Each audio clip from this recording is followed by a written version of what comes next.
Therapists of Reddit, have you ever been genuinely scared of a patient, and why? Used to be a therapist at a behavioral health hospital. I had some patients who genuinely scared me in theory, but nothing ever happened with them. I was significantly attacked twice at work. Both patients were young women. Neither of them scared me beforehand. Both were incredibly quiet, withdrawn, and unassuming. One strangled me with my keys. My lanyard was a breakaway for that very reason. But she had tried to steal them several times that shift in attempt to escape the building and run into traffic. So I stupidly knotted off the breakaway portion. We carried panic buttons on the lanyards, and I was able to press it while being strangled with it. The other attack occurred when I was fairly new and on a low security unit, in view of other staff. I was walking away from the patient, and she grabbed me by my hair, pulled me to the ground, and dragged me for several feet down the hallway, where she began kicking me in the chest and stomach. She was sent to a higher security unit as a result. I guess I was afraid of her after that. But she wasn't there long. There was law enforcement intervention after she assaulted a pregnant nurse, pulled her to the ground as well, and stomped on her stomach. OMG, what happened to the nurse's kid? She lost the baby and also permanently lost some bowel function, I guess. She very understandably quit her job. Person on the other side. Went to my university's psych hospital due to suicidal ideation. Was 18 at the time. I was lobbed in with the under 22 group, and there's this fireman in his 20s who I'd learned through the grapevine, other nosy ass patients, was bipolar. No biggie. We all got something wrong in there. Right. He was very quiet, decently attractive, and kept to himself even in group sessions. He would always give me this penetrative, unblinking stare all day long. I'm very shy and hadn't spoken 2 words to the guy, maybe smiled in passing if I made eye contact, which I avoided due to the staring. In the main room, like a living room I guess for a psych ward, we'd all be hanging out, and he'd sit across from me with a sketchbook. Honestly just thought he was passing time. Once you're committed you can't leave, unless the doctor says so. Anyways, my mom comes to the hospital to visit me, and she noticed the guy staring at me. She walks behind him while he's with his sketchbook, and her entire body froze, like completely locked up, as if you're watching a video and press pause. He had drawn a very detailed picture of me, hanging from the ceiling in the psych ward. She calmly tells a nurse, and the guy is removed from the room. Never saw him again. A couple of days later I overheard some nurses saying that the guy had filled the entire sketchbook with different drawings of me. Dead. In different scenarios. Honestly, it was scariest thing I've ever been through. Edit, spelling mistake.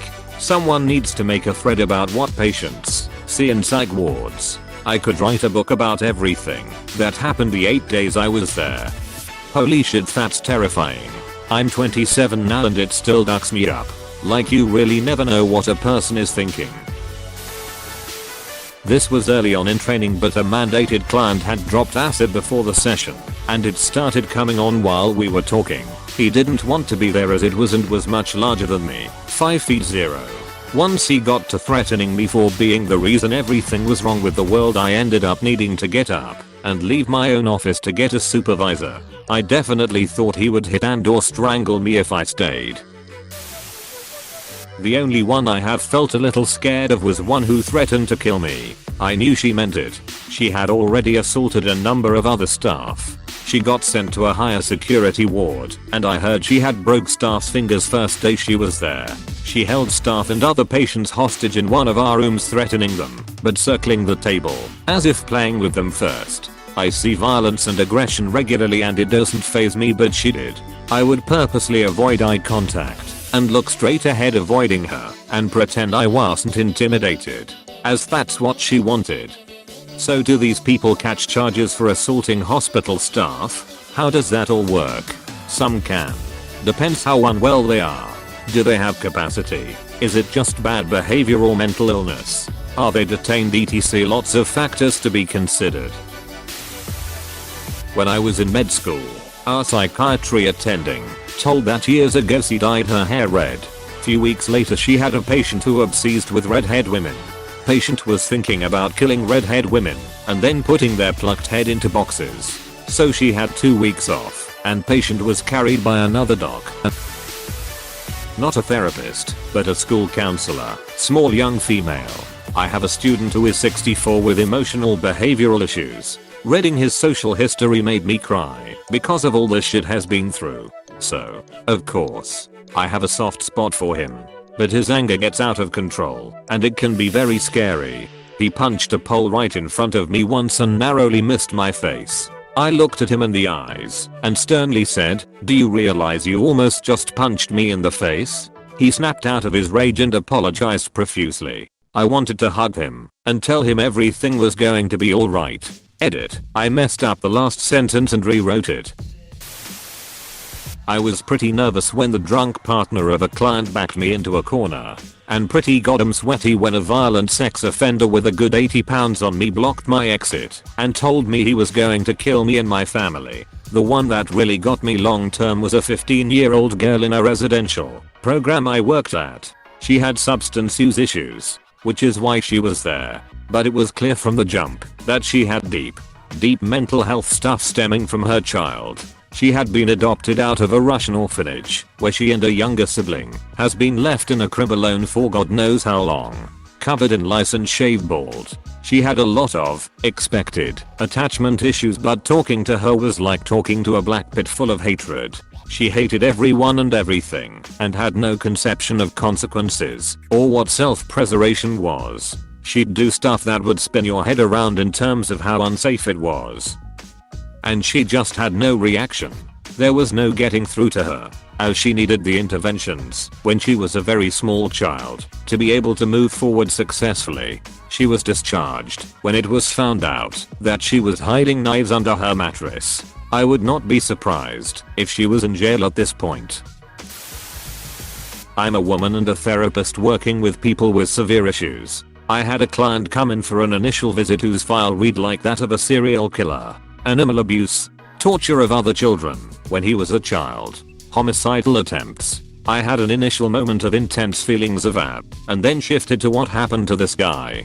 Turns out what he went through as a child was more horrible than I could have imagined. We did a lot of great therapy work together, and last I heard he was doing really well in his life. As a therapist, I don't give up on people just because they have done and are capable of some pretty horrible stuff. Edit. I do not take private clients, nor would I be able to ethically take on clients I meet on the internet.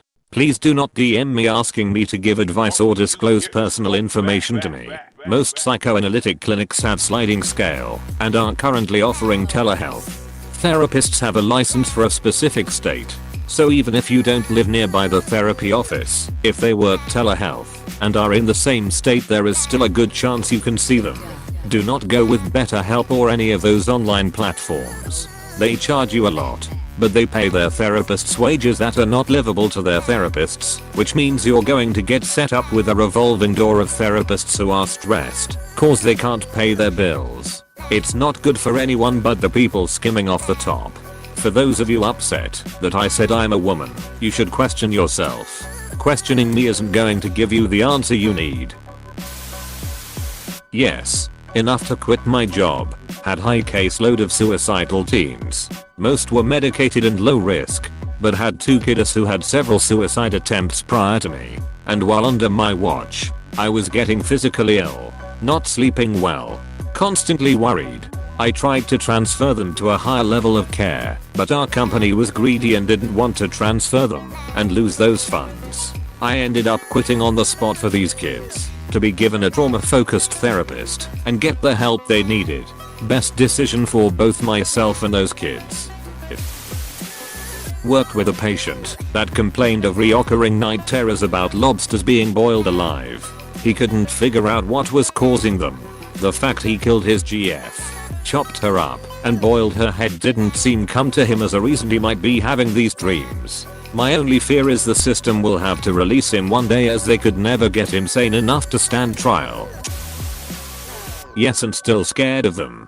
They were very delusional and a heavy addict. They decided our therapeutic engagement was a love story unfolding. Ended with the SWAT team showing up at the office when they showed up with a weapon and lost their shit when I wasn't there. They disappeared for a couple years. They appeared behind me on a bus one day and said, "I saw you with your daughter at your house, she's really pretty." Then gave me my address. They are a known sex offender.